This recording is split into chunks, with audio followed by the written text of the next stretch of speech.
The snow came down hard against the gas station lot. Two girls sat on a wooden bench near the store entrance. They were alone. The younger one looked about 6. Her face was red and wet with tears. Her coat was too thin for this kind of cold.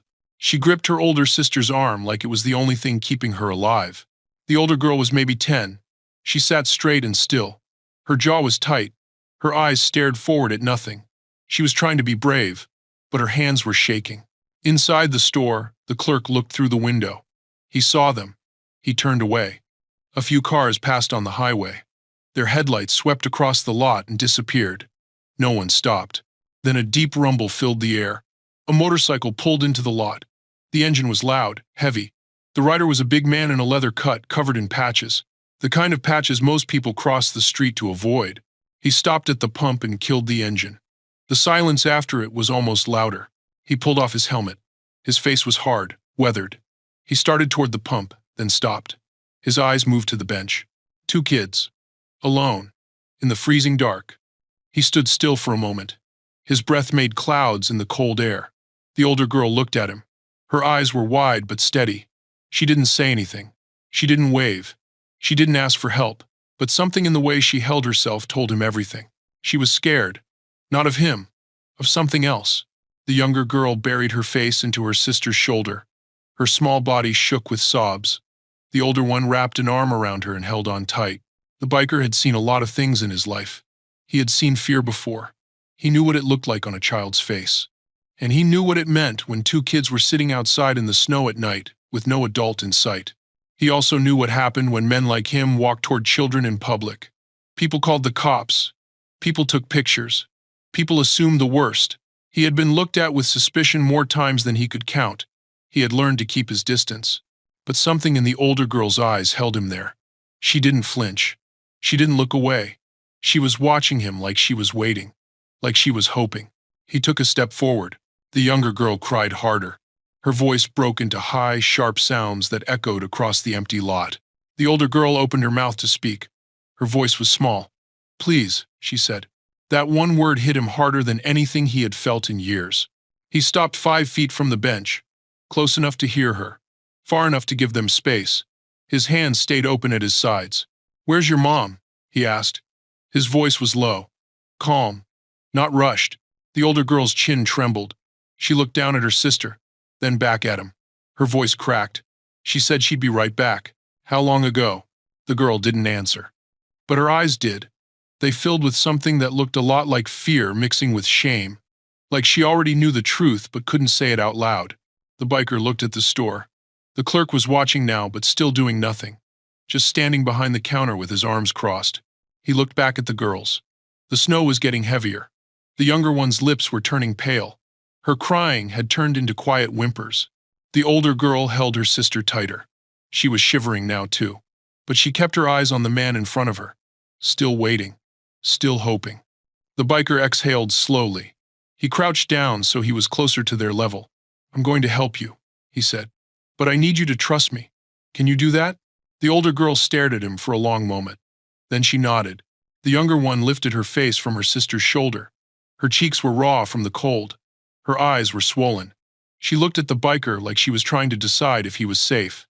Then, without a word, she reached out and grabbed the edge of his jacket. The biker froze. Somewhere down the highway, headlights appeared. A car was coming fast. Too fast for this weather. It slowed as it approached the gas station and pulled into the lot. The older girl's face changed. Her eyes went wide. Her grip on her sister tightened. "That's him," she whispered. The biker lowered himself slowly until he was crouching a few feet from the bench. He kept his hands where the girls could see them. His voice came out low and even. "Are you okay?" Harper looked at him. Her jaw was still tight, but her eyes had softened. She nodded once, but her body said something different. "Where are your parents?" he asked. Harper glanced at her sister. Lily was still holding the edge of his jacket. Her small fingers gripped the leather like it was keeping her from falling. "Our mom went on a date," Harper said. Her voice was thin, careful. She was supposed to be back by 7. The biker looked at his watch. It was past 10. "She told us to wait inside," Harper continued. "But the man in there said we had to leave. We weren't buying anything." The biker's eyes moved to the store window. The clerk was still standing behind the counter. still watching, still doing nothing. He looked back at Harper. Did you try calling her? Harper nodded. She won't answer. She hasn't texted either. Lily lifted her head. Her face was swollen from crying. Her voice was barely a whisper. I'm scared she's gone forever. The biker stayed still. Like our dad, Lily said. The words hung in the cold air. The biker's expression did not change, but something behind his eyes shifted. He took a slow breath. Where do you live? He asked. Harper pointed down the highway. The trailer park. About 3 miles that way. You walked here? She nodded. Mom's car is gone. The man she was meeting picked her up. The biker looked around the lot. The snow was falling heavier now. The temperature was still dropping. The highway was empty. No one was coming for these girls. No one was watching except the useless clerk behind the glass. He made a choice. I'm going to help you, he said. Harper stared at him.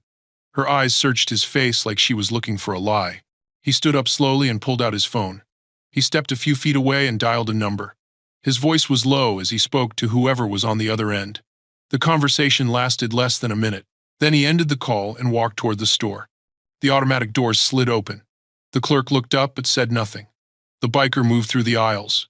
He grabbed 2 cups of hot chocolate from the machine. He picked up 2 hand warmers from a rack near the register. He paid in cash and walked back outside without a word. He handed the cups to the girls. The warmth spread through their fingers. Lily wrapped both hands around hers and held it close to her chest. Stay here, the biker said. Keep warm. I'm going to find your mom. Harper looked at him. Her voice cracked slightly.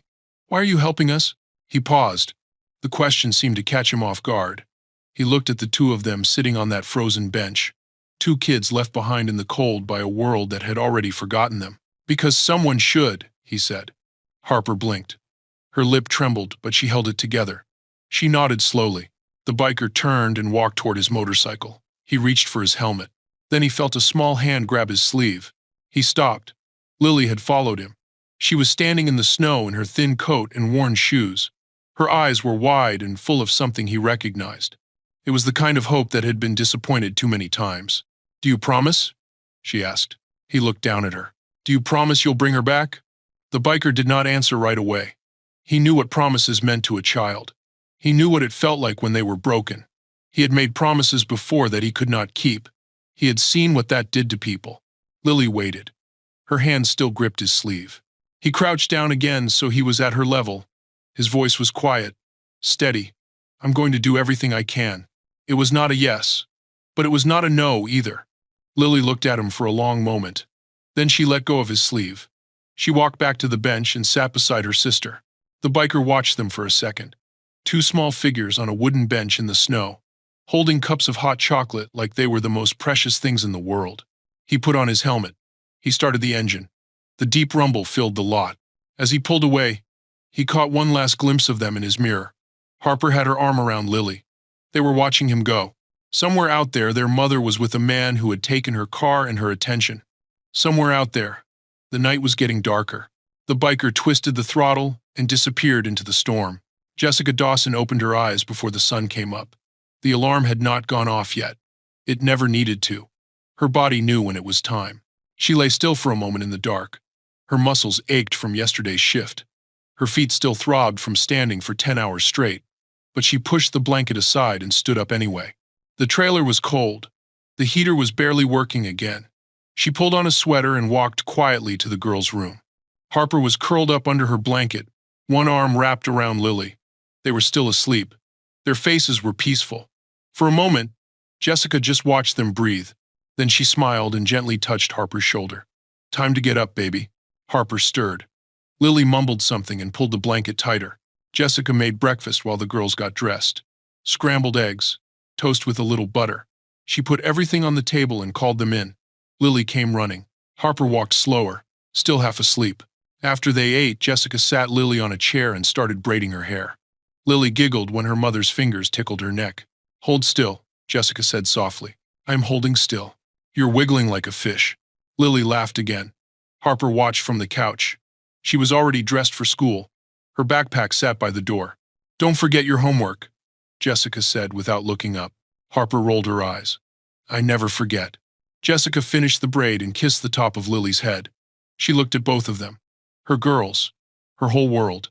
Their father had left 2 years ago. He said he was going to find work in another state. He said he would send money. He said he would be back soon. He never came back. He never called. The money never arrived. Jessica had carried everything since then. The bills, the rent, the school meetings, the nights when Lily had nightmares about her daddy, the mornings when Harper pretended nothing was wrong. She worked double shifts at the diner 6 days a week. Her hands were cracked from washing dishes. Her back hurt from carrying trays. But she kept going. For them. 3 weeks ago, she met someone online. His name was Derek Vance. He was polite. He was handsome.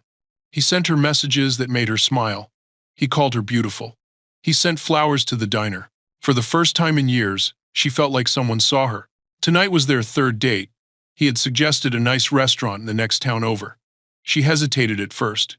It felt too far, too fancy. But he insisted. "I want to treat you right," he said. "Let me take care of everything." She wanted to believe him. She needed to believe something good could still happen. Before Derek arrived, she gave Harper her old phone. It was not connected to a plan, but it could still dial out on Wi-Fi. "Keep this with you," she said. "Call me if anything happens." Harper looked at the phone. "What if you don't answer?" Jessica cupped her daughter's face. "I'll always answer, I promise." She kissed both girls. Lily hugged her tight. Harper stood by the window and watched. Derek pulled up in a dark sedan. He stepped out wearing a clean jacket and a wide smile. He walked to the door and greeted Jessica with a kiss on the cheek. "You look amazing," he said. She blushed.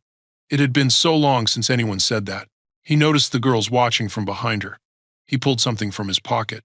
2 pieces of candy wrapped in gold foil. "For you," he said, handing one to each of them. Lily took it with both hands. "Thank you." Harper took hers slower. She looked at Derek's face. Something flickered there. A small twitch near his jaw when Lily asked if he was going to bring their mom back soon. "Of course," he said. His smile did not reach his eyes. Jessica did not notice. She was already putting on her coat, already stepping outside, already believing that tonight would be different. The car pulled away from the trailer. Harper and Lily stood at the window and waved. Their mother waved back. The snow started falling. Hours passed. The sky turned dark. The clock on the wall showed 7:15, then 7:30, then 7:45. Harper picked up the phone her mother had left. She dialed the number. It rang once. Then the line went dead. She tried again. Nothing. She looked at Lily. Her sister's eyes were wide. "Where's Mommy?" Lily whispered. Harper did not have an answer. Derek Vance smiled often. It was the kind of smile that made people trust him. Wide and warm and perfectly timed. He used it like a tool. On paper, he was a successful real estate agent. He wore tailored jackets. He drove a clean car. He knew which words to say to make someone feel important. But beneath the surface was something else entirely. Derek had a pattern. He looked for single mothers. Women who worked long hours and came home exhausted. Women who had been left behind by men who made promises they never kept. Women who were lonely and hungry for connection. He found them online. He studied their profiles. He learned what they needed to hear. Then he said exactly that. He moved fast. Flowers on the second day. Phone calls that lasted hours. Compliments that felt like oxygen to someone who had been drowning for years. By the time they realized something was wrong, it was usually too late. He had done this before. In other towns. Under other names. There were police reports buried in filing cabinets. Restraining orders that expired. Complaints that never went anywhere. Derek knew how to disappear. He knew how to make himself look like the victim. He knew how to twist the truth until it no longer resembled what actually happened. Tonight, the mask had started to slip. During dinner, Jessica mentioned her daughters. She said she should check in, make sure they were okay. Derek waved it off. "They're fine," he said. "Let's enjoy the evening." She brought it up again a few minutes later. He changed the subject. His voice stayed light, but his eyes hardened for just a moment. When she reached for her phone, his hand came down over hers. The grip was firm. Too firm. "You're always so worried," he said. His smile was still in place, but it did not match the pressure of his fingers. Jessica pulled her hand back slowly. Something in her chest tightened. She told herself she was imagining things. After dinner, he suggested a drive, a scenic route through the mountains. He said it would be beautiful in the snow. Jessica hesitated. "I should really get home." "Just a short drive," he said. "Trust me, She did not want to make a scene. She did not want to seem ungrateful. He had paid for everything. He had been so kind. She got in the car. She did not know that he had already turned off her phone's location. She did not know that the route he was taking led to a cabin 20 miles from the nearest town. A place with no neighbors, no cell signal, no witnesses. The car turned off the main road onto a narrow dirt path. The snow was thicker here. The trees pressed in close on both sides. Jessica looked out the window. "Where are we going?" Derek did not answer. She looked at him. His jaw was tight. His hands gripped the wheel. "Derek?" Still nothing.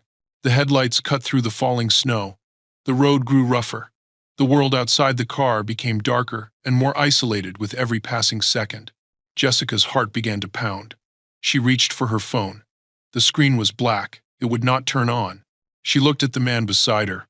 The man who had sent her flowers and called her beautiful and promised to take care of everything.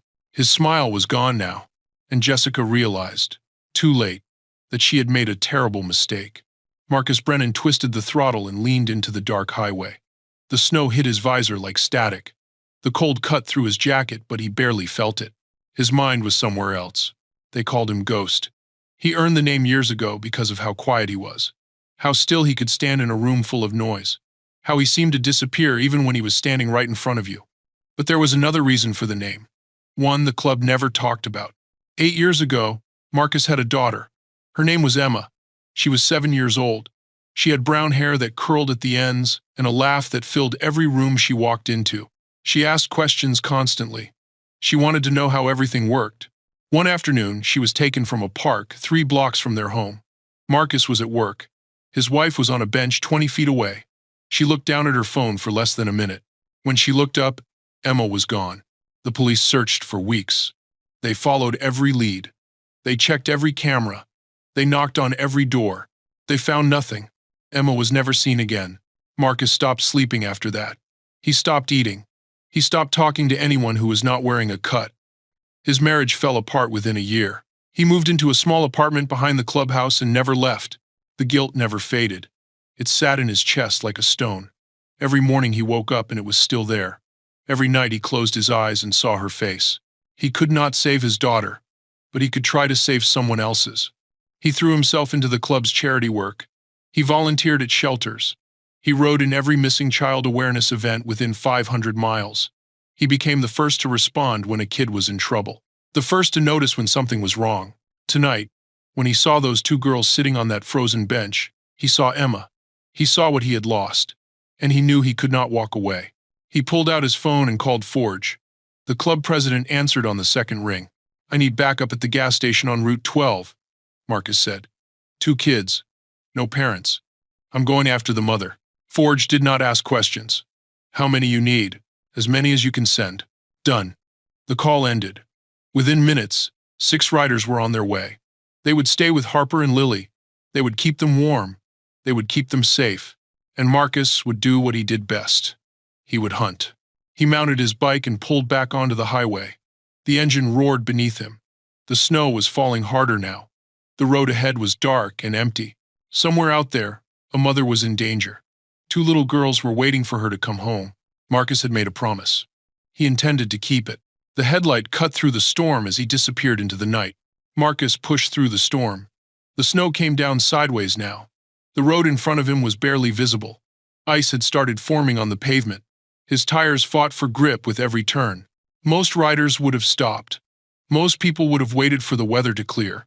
Marcus kept going. He pulled into the parking lot of the diner where Jessica worked. The neon sign flickered in the wind. A few cars sat scattered across the lot. He parked near the entrance and walked inside. The warmth hit him immediately. The smell of coffee and fried food filled the air. A few customers sat in booths near the windows. A waitress wiped down the counter. The night manager stood behind the register counting receipts. Marcus approached him. "I'm looking for a woman named Jessica Dawson. She works here." The manager looked up. His eyes moved over Marcus's leather cut, the patches, the road-worn boots. He hesitated for a moment, then nodded. "Yeah, Jessica. She left around 5, had a date tonight. Do you know where she went?" The manager shrugged. "She didn't say. Just that she was meeting some guy named Derek. She seemed happy about it." Marcus felt the name land in his chest like a weight. Derek. You know him? Never met him. She mentioned him a few times, that's all I know. Marcus turned to leave. Then a voice came from behind him. Wait. He stopped. A waitress had stepped away from the counter. She was older, maybe 50. Her hair was pulled back tight. Her eyes were sharp.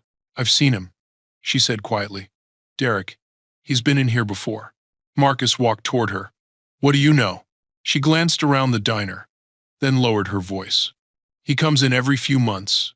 Always with a different woman. Always smiling. Always polite. But, she paused. There's something off about him. The way he watches them. Like they're not people. Like there's something he's about to use. Marcus felt his jaw tighten. You ever hear where he takes them? The waitress thought for a moment. Once. He was on his phone near the back booth. I heard him mention a cabin. Said it belonged to his family. Somewhere up near Miller's Ridge. Marcus nodded. Thank you. He turned and walked out into the cold. The door swung shut behind him. He pulled out his phone and called Forge. I've got a location, Marcus said. Cabin near Miller's Ridge. Family property. Name is Derek. Forge's voice crackled through the line. Roads are bad. We're moving, but it's slow. Might be another hour. I don't have an hour. There was a pause. You going in alone? Marcus did not answer. Forge exhaled. Be careful, brother. The line went dead. Marcus mounted his bike and pulled back onto the highway. The wind hit him like a wall. Ice formed on his visor. He wiped it with his glove and kept moving. The road climbed into the mountains. The trees grew thicker. The snow fell heavier. His hands went numb inside his gloves. His legs ached from gripping the bike. Every mile felt like a war against the weather itself. But he did not stop. He thought about the two girls on that bench. Harper with her steady eyes. Lily with her trembling grip. He thought about the promise he had made. He thought about Emma. He pushed harder. Finally, through the blur of snow and darkness, he saw a faint glow. A light in the trees. He slowed down and killed his headlight. The engine rumbled low as he pulled off the road and into the tree line. He dismounted and moved forward on foot. The snow crunched under his boots. The cold bit at his face. He moved slowly, carefully, staying in the shadows. The cabin came into view. It was small, wooden, isolated. A single car sat in the driveway, covered in a thick layer of fresh snow. It had been there for hours. Marcus crouched behind a tree and watched. Through the frosted window, he saw movement. A woman sat in a chair near the center of the room. Her arms were pulled behind her back. Her head was down. Her shoulders were shaking. Jessica, and standing over her, blocking the only door, was a man. His posture was relaxed. His hands were in his pockets. His face wore a calm smile that did not match the fear in the room. Derek. Marcus stayed still. His breath made clouds in the frozen air. His fists tightened at his sides. He had found her. But getting her out was another matter entirely. The cabin had one door, one window, one man standing between Jessica and freedom. Marcus studied the scene. He weighed his options. He knew backup was still far away. He also knew he could not wait. Jessica pulled against the zip ties around her wrists. The plastic dug into her skin. It did not give. Her phone lay shattered on the floor a few feet away. The screen was cracked into a web of broken glass. Derek paced in front of her. His steps were slow and even. His voice was calm, almost bored. You shouldn't have done that, he said. You shouldn't have tried to leave. Jessica's chest heaved. Her eyes were red and swollen. I just wanted to check on my girls. He stopped pacing. He tilted his head like he was considering her words. Your girls. You keep talking about them. Like they matter more than this. They're my children. Derek smiled. It did not reach his eyes. I gave you everything, Jessica. My time, my attention. I made you feel special. And this is how you repay me? Asking to go home? Jessica swallowed hard. Her throat was dry. I'm sorry. I didn't mean to upset you. He crouched down in front of her. His face was close to hers. You're sorry. They always say that. Her body went cold. They? He stood up and walked toward the window. He looked out into the darkness. You're not the first woman who didn't appreciate what I offered. You won't be the last. Jessica felt the room tilt. Her mind raced. No one knew where she was. Her daughters were alone. This man was not going to let her go. She opened her mouth and screamed. The sound filled the cabin. Loud, raw, desperate. Derek turned. His face changed. The calm mask slipped away. Underneath was something cold and empty. He crossed the room in 2 steps. His hand came down hard across her face. The impact snapped her head to the side. She tasted blood. "Be quiet," he said. His voice was flat now. "No warmth. No pretense. We have all night." Jessica sat frozen. Blood dripped from her split lip. Her body shook. Outside, Marcus heard the scream. He had been crouching near the tree line, watching the cabin, planning, waiting for a moment. The scream changed everything. He moved fast. His boots barely made a sound in the snow. He circled around the back of the cabin, staying low, staying out of the light. The front door was too exposed. If he went through it, Derek would see him coming. He needed another way. He found it. A window on the back wall. It was old and warped, cracked open just a few inches to let out heat from the wood stove inside. Marcus pulled out his knife. He slid the blade into the gap and pressed against the frame. The wood groaned. The window shifted. He pushed harder. It opened. He gripped the sill and pulled himself up. His body slid through the narrow opening. His boots touched down on the floor inside. The room was dark. A storage area. Old furniture. Dust. He held his breath and listened. Derek's voice came from the next room. It was calm again. Measured. Like the violence had never happened. "I don't enjoy this part," Derek was saying. "But you made it necessary. You understand that, don't you?" Jessica did not answer. Marcus could hear her crying. Soft, broken sounds that barely made it through the wall. He moved toward the door. It was slightly open. A sliver of light cut through the gap. He pressed his back against the wall and looked through. Derek was standing in the center of the room. His back was to the door. Jessica was in the chair, her head down, her shoulders shaking. There was no weapon in Derek's hands. Not yet. But Marcus had no way of knowing what was hidden. A knife. A gun. Anything. He had one chance. One moment to get this right. If he moved too fast, Derek might reach Jessica before he could stop him. If he waited too long, something worse might happen. Marcus gripped the knife in his hand. His knuckles went white. He thought about Harper and Lily. He thought about the promise he had made. He thought about Emma. Then he pushed the door open and stepped into the room. Marcus stepped into the room. His voice cut through the silence like a blade. "Enough." Derek spun around. His face shifted from surprise to confusion to anger in less than a second. His eyes locked onto Marcus. The leather cut, the patches, the size of the man standing in his cabin. "Who the hell are you?" Marcus did not answer. His gaze moved from Derek to Jessica. She sat frozen in the chair. Her eyes were closed. Her face was streaked with tears and blood. She had not seen him enter. Derek took a step back. His hand moved toward the table behind him. A hunting knife sat on the edge. "I'm calling the police," Derek said. His voice was steady, but his hand was shaking. "You broke into my home." Marcus stayed where he was. "Put the knife down." Derek's fingers wrapped around the handle. "You don't know what you're walking into. She's my girlfriend. We had a fight, that's all. Her hands are tied." Derek smiled. It was thin and cold. "She likes it that way." Marcus felt something dark rise in his chest. He pushed it down. "More riders are coming, police too. You've got about 3 minutes before this cabin is surrounded. Put the knife down and this ends quiet." Derek's jaw tightened. He did not believe a word of it. He lunged.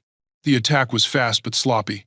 Derek swung the knife in a wide arc aimed at Marcus's throat. Marcus sidestepped and caught Derek's wrist. He twisted hard. The knife clattered to the floor. Derek swung with his other hand. Marcus blocked it and drove his elbow into Derek's ribs. The air left Derek's lungs in a sharp gasp. He stumbled back. Marcus moved forward. He grabbed Derek by the collar and swept his legs. Derek hit the floor hard. Before he could recover, Marcus was on top of him. One knee pressed into Derek's spine, both arms pinned behind his back. Derek struggled. He cursed. He threatened. But he could not move. Marcus held him there. His breathing was steady. His grip did not waver. He did not hit him again. He did not need to. Jessica opened her eyes. She saw the man on the floor. She saw the stranger holding him down. She saw the leather jacket and the patches she had been taught to fear her whole life. Her body tensed. Marcus looked at her. His voice softened. "You're safe now." She stared at him. Her lips trembled. "Your daughters are waiting for you," he said. "Harper and Lily. They're at the gas station. My brothers are with them. They're okay." Jessica's face crumbled. A sob broke free from her chest. She lowered her head and cried. Marcus kept his knee on Derek's back. He did not move. He did not speak again. He just let her cry. The cabin fell quiet except for the sound of her sobbing and Derek's ragged breathing. Then, in the distance, sirens. Faint at first. Then louder. Headlights swept through the trees outside. Red and blue flashed against the frosted windows. Derek went, still beneath Marcus. The fight left his body. He knew it was over. Marcus did not let go. The front door burst open. 2 deputies rushed in with weapons drawn. They shouted commands. They saw the scene. The woman tied to the chair. The man on the floor. The biker holding him down. Marcus raised his hands slowly and stepped back. He's the one you want, he said. She's the victim. One deputy moved toward Derek. The other went to Jessica. He cut the zip ties from her wrists. She winced as the blood rushed back into her fingers. Ma'am, are you hurt? She nodded. Then she shook her head. She did not know what she was. The deputy helped her stand. She looked at Marcus across the room. He was leaning against the wall now. Calm. Quiet. Watching. She did not know his name. She did not know where he came from. She only knew that he had walked into a nightmare and pulled her out of it. Thank you, she whispered. Marcus nodded once. Outside, more vehicles arrived. More lights. More voices. But for Jessica, the rescue had already happened. It came from the last person she ever expected. A man in a leather jacket with patches that most people crossed the street to avoid. And he had saved her life. The patrol car pulled into the gas station lot. Jessica pressed her face against the window before the vehicle even stopped. Her eyes scanned the scene, searching. Then she saw them. Harper and Lily stood near the entrance of the store. They were surrounded by men in leather cuts. Big men with beards and tattoos and patches that should have scared her. But they were not doing anything frightening. One of them was handing Lily a cup of hot chocolate. Another was crouched down next to Harper, talking quietly, making her almost smile. Jessica threw open the car door before the officer could say a word. Her legs nearly gave out as she ran. The snow soaked through her shoes.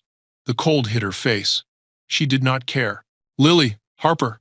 Both girls turned. Their eyes went wide. Mommy! Lily broke away from the group and sprinted toward her mother. Harper followed close behind. They collided in the middle of the lot. Jessica dropped to her knees and wrapped her arms around both of them. She pulled them so tight she could feel their hearts beating against her chest. I'm sorry, she whispered. Her voice cracked. I'm so sorry. I'm so sorry. Harper buried her face in her mother's shoulder. Her body shook with silent sobs. Lily clung to her coat and would not let go. I thought you weren't coming back, Harper said. Her voice was muffled, broken. Jessica kissed the top of her head. I'm here. I'm here now. I'm never leaving you again. They stayed like that for a long moment. The snow fell around them. The bikers watched in silence. No one spoke. Then Lily lifted her head. Her face was red from crying, but her eyes were steady. She looked at her mother and said something that stopped everything. The man with the motorcycle kept his promise. Jessica blinked. She looked down at her daughter. What? Lily pointed toward the edge of the lot. He said he would bring you back. And he did. Jessica followed her gaze. Marcus stood alone near his bike. His helmet was in his hand. His face was still. He was watching them but keeping his distance, giving them space. Jessica rose slowly. She kept one hand on each of her daughters. She walked toward him. Her steps were unsteady. Her legs were still shaking. She stopped a few feet away. She did not know what to say. There were no words big enough for what he had done. So she said the only thing she could. Thank you. Her voice broke on the second word. Marcus looked at her. His expression did not change. But something behind his eyes shifted. A crack in the armor he had worn for so long. He nodded once. He did not smile. He did not need to. Jessica turned and walked back to her daughters. She pulled them close again. The three of them stood together in the falling snow, holding on like they would never let go.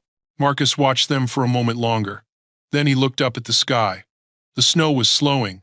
The clouds were beginning to thin. He had not saved Emma. He could never undo that.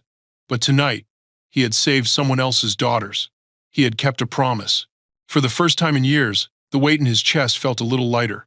The investigation into Derek Vance began the morning after his arrest. Detectives pulled records.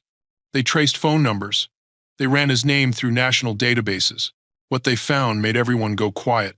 Derek Vance was not his real name. He had used at least 4 different identities over the past decade. He had lived in 5 different states. In each one, he had targeted single mothers, women who were struggling, women who were lonely, women who wanted to believe that someone good had finally come into their lives. Some of those women filed reports. They described the same pattern: the charm, the gifts, the isolation, the control, and then when they tried to leave, the violence. Some of those women were never heard from again. Jessica's case became the key that opened everything. Her testimony matched the others. The evidence from the cabin filled in the gaps: zip ties, surveillance equipment, a journal with names and dates that made the detectives sick to their stomachs. The charges piled up: kidnapping, assault, false imprisonment, and in 2 other states, something far worse. The media caught the story within days. Derek's face appeared on every news channel. His mugshot stared out from websites and newspapers across the country. The headline called him a predator. The reporters called him a monster. The town could not believe it. He had seemed so normal, so polished. He wore nice clothes. He drove a clean car. He smiled at everyone. But that was how he worked. He hid in plain sight. He made people trust him before they ever had a reason to doubt. Jessica told her story to the detectives 3 times. Each time was harder than the last. She had to relive every moment: the dinner, the drive, the cabin, the fear. She had to describe his voice, his hands, his face. It broke her apart, but she did it anyway. She did it for the other women, the ones who came before her, the ones who never got the chance to speak. At home, the girls were struggling. Lily woke up screaming almost every night. She dreamed about the snow, the cold, the waiting. She would not let go of her mother for more than a few minutes at a time. She followed her from room to room like a shadow. Harper was different. She became quiet. She stopped talking at school. She stopped playing with her friends. When anyone asked if she was okay, she just nodded and looked away. A counselor started meeting with both of them twice a week. It was slow work, painful work, but it was a start. Meanwhile, something else was happening in the town. People started talking about the Iron Wolves MC. Not with fear, not with suspicion, with gratitude. These were the men who had stayed with 2 little girls on the worst night of their lives. These were the men who brought them hot chocolate and told them jokes and promised that everything would be okay. These were the men who rode through a blizzard to save a woman they had never met. Thank you cards began appearing at the clubhouse. Handwritten notes from mothers and grandmothers. Letters from children who had seen the story on the news. Local restaurants started offering free meals to anyone wearing an Iron Wolves cut. A bakery dropped off boxes of donuts every Saturday. A hardware store gave them a discount on parts. The newspaper ran a feature with a photograph of Marcus and 2 other riders. The headline read, "The Heroes in Leather." The article told the whole story: the girls on the bench, the search through the storm, the rescue at the cabin. It called them protectors. It called them guardians. It called them the kind of men every community needed. Forge pinned the article to the clubhouse wall. He did not say anything about it. He did not need to. 1 week after the rescue, a letter arrived at the clubhouse. It was addressed to Marcus. No return address. No last name. He opened it alone in the back room. Inside was a single piece of paper. A drawing made with crayons. It showed a man on a motorcycle. The wheels were big and round. The snow was falling in white streaks across the page. The man wore a leather jacket with a wolf on the back. Above the drawing, in uneven letters, were 3 words: "My hero ghost." Marcus stared at it for a long time. His jaw tightened. His eyes burned. He folded the drawing carefully and placed it in his wallet. He carried it with him from that day on. He never told anyone about it. He did not need to. Some things were not meant to be spoken. They were meant to be felt. The snow melted slowly that year. The cold held on longer than usual, as if the winter did not want to let go. But eventually, the ice on the roads turned to water. The gray skies gave way to blue. The world began to wake up again. For Jessica and her daughters, waking up took longer. Jessica quit her job at the diner 2 weeks after that night. The drive was too far. The hours were too long. She could not stand being away from her girls anymore. She found work at a small office in town. The pay was less, but the hours were better. She was home by 4 every afternoon. She cooked dinner. She helped with homework. She sat on the couch with Lily curled against her side and Harper reading nearby. She learned to trust again. It did not happen quickly. Every time a man smiled at her, she felt her chest tighten. Every time someone offered to help, she looked for the trap. But slowly, carefully, she began to believe that not everyone wanted something from her. She joined a support group that met on Thursday nights at the community center. The first time she walked in, her hands were shaking. She did not speak that night. She just listened. The second week, she shared her story. The words came out broken and raw. She cried in front of strangers. And when she finished, a woman across the circle reached over and held her hand. She kept going back. Lily was the first to show signs of healing. The nightmares became less frequent. She stopped following her mother from room to room. She started playing again, running again, laughing again. She still talked about that night. She called the man who saved her mom Mr. Ghost. She did not know his real name, but she remembered his voice. She remembered the way he crouched down so he was at her level. She remembered that he kept his promise. Harper took longer. She carried something heavy inside her, a weight that no 10-year-old should have to carry. She blamed herself. She thought she should have called the police sooner. She thought she should have stopped her mother from leaving. She thought she should have done more. A therapist met with her every week. They talked about what happened. They talked about what she felt. The therapist told her the same thing over and over. None of it was your fault. You did everything right. You were brave. Harper did not believe it at first. But after a while, the words started to sink in. The weight started to lift. She began to smile again. Not often, but enough. One afternoon in late spring, a motorcycle pulled into their driveway. Jessica was in the kitchen when she heard the engine. She walked to the window and looked out. Her breath caught in her throat. Marcus stood next to his bike. He held a small bag in one hand. He looked uncomfortable, like he was not sure he should be there. Jessica opened the front door. "Hi." He nodded. "Hi." She stepped aside. "Do you want to come in?" He hesitated, then walked inside. The girls were in the living room. Lily saw him first. Her face lit up. "Mr. Ghost!" She ran toward him and wrapped her arms around his leg. Marcus froze. He looked down at her like he did not know what to do. Then slowly he placed a hand on top of her head. Harper stayed on the couch. She watched him with careful eyes, but she did not look away. Marcus handed Jessica the bag. "I brought some things. For the girls." She opened it. Inside was a book for Harper. A chapter book about a girl who goes on adventures. And a stuffed wolf for Lily. Gray and soft and just the right size for small arms. Lily grabbed the wolf and hugged it tight. "I love it." Harper took the book. She looked at the cover.